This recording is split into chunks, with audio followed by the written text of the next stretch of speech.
This video is juicy. I'm Paul Friedman, and the title is a wife obligated to have sex more than she wants? So I'm not sure who's going to be watching this more, women or men. I would put my money on women. I'd love for you to tell me in the comments, because I can't tell whether it's men or women unless you let me know. So please put in the comment, I'm a man or I'm a woman. That would help after you like the video. So the word obligated is a tough one for marriage because, and let me give you some background. I used to be a divorce mediator until 2001 when a couple asked me to help them save their marriage. That's over 25 years ago.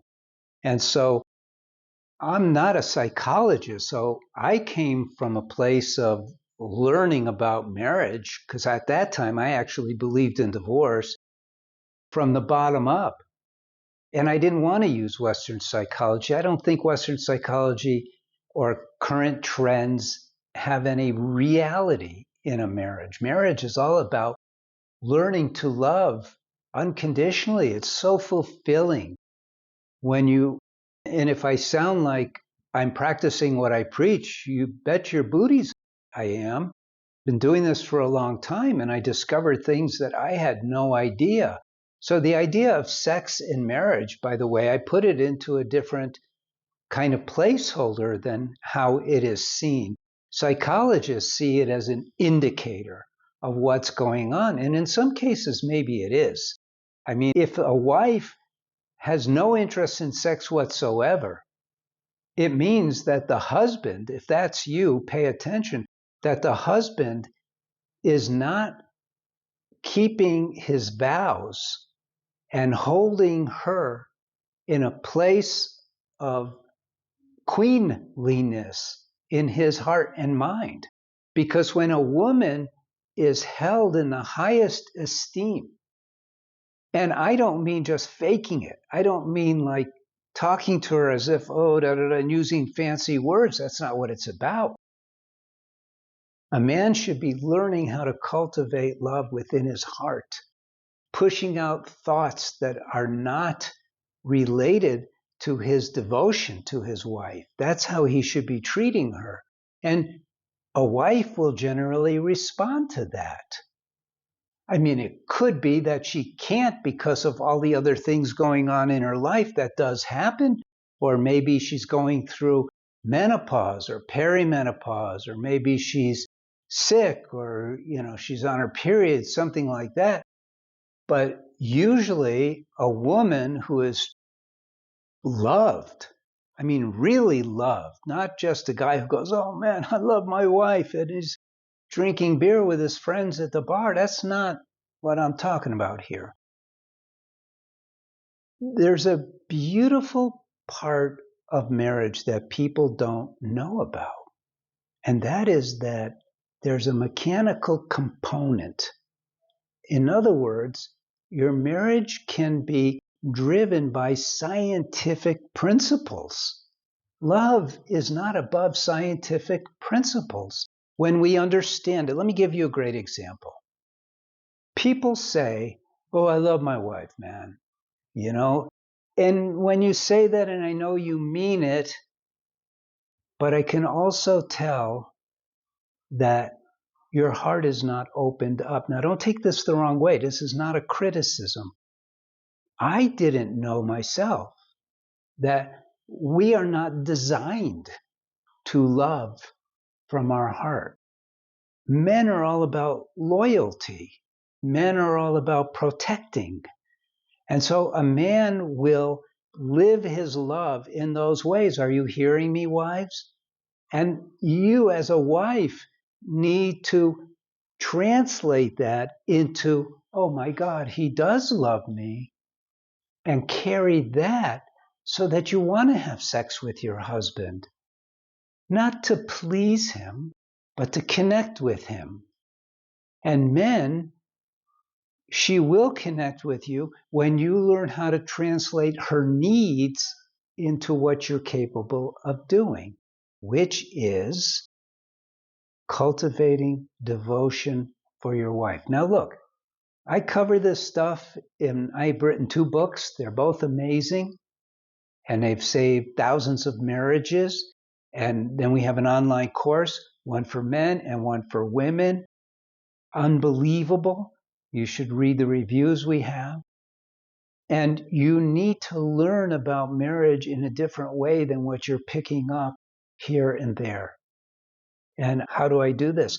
Once I discovered that the very basis of marriage is not understood, when I worked with my first couple and how to help them save their marriage, it took me 8 years to compile an actual science. 8 years of working with people, individuals. I don't believe in couples counseling, just so you know.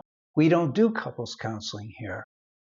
It's just fraught with complications that just make things crazy. But let's go back to the sex thing.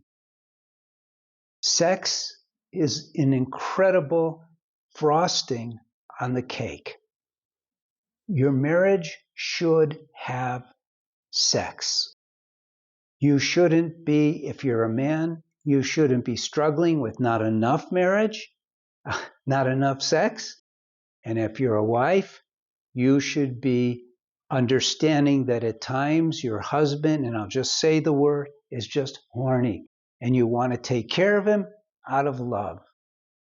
And does that mean you have to have sex more than you want, ladies? Yes, until you start having sex with your husband and then you want it. But work on the marriage.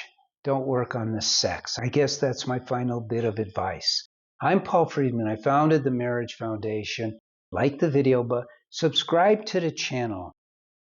I've started a series now also where we're responding to questions. It's really cool. And subscribe to the channel and leave a comment. I want to hear back from you. God bless you and take care. Hi, I'm Paul Friedman, founder of the Marriage Foundation. Been saving marriages since 2001.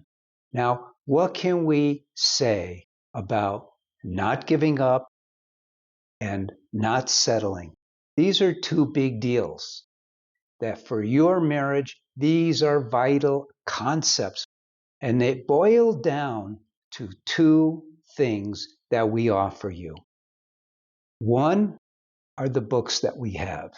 I have Lessons for a Happy Marriage, which is the first book that I wrote, and Breaking the Cycle. They're both great.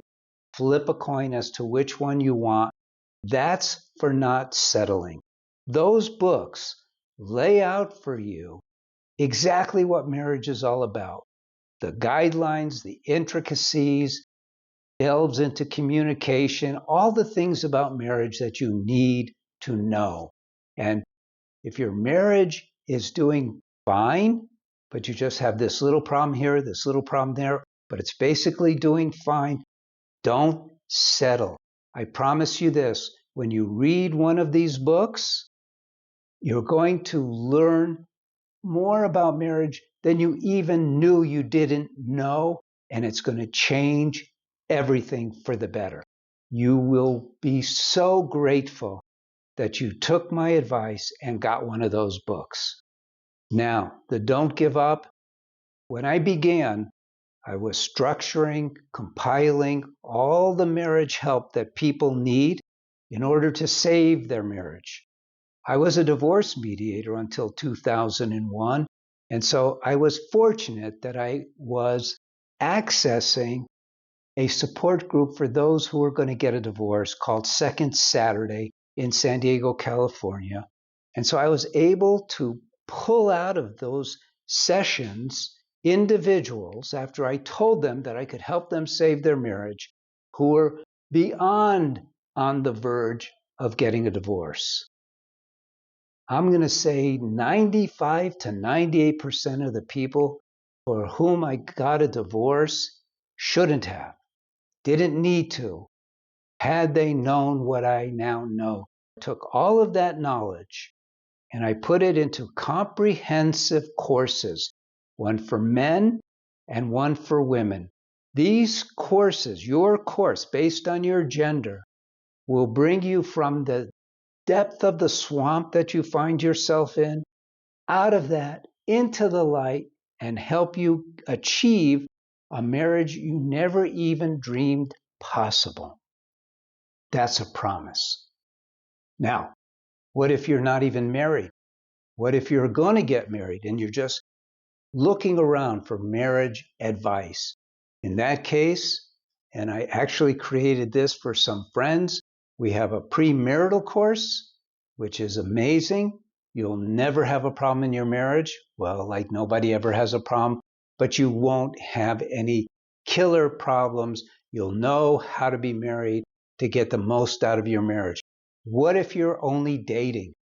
Then I have a course for you too. This one I actually created for my son, and it is a step-by-step process for you to attract your soulmate, and in the right way. I'm so glad that you found us.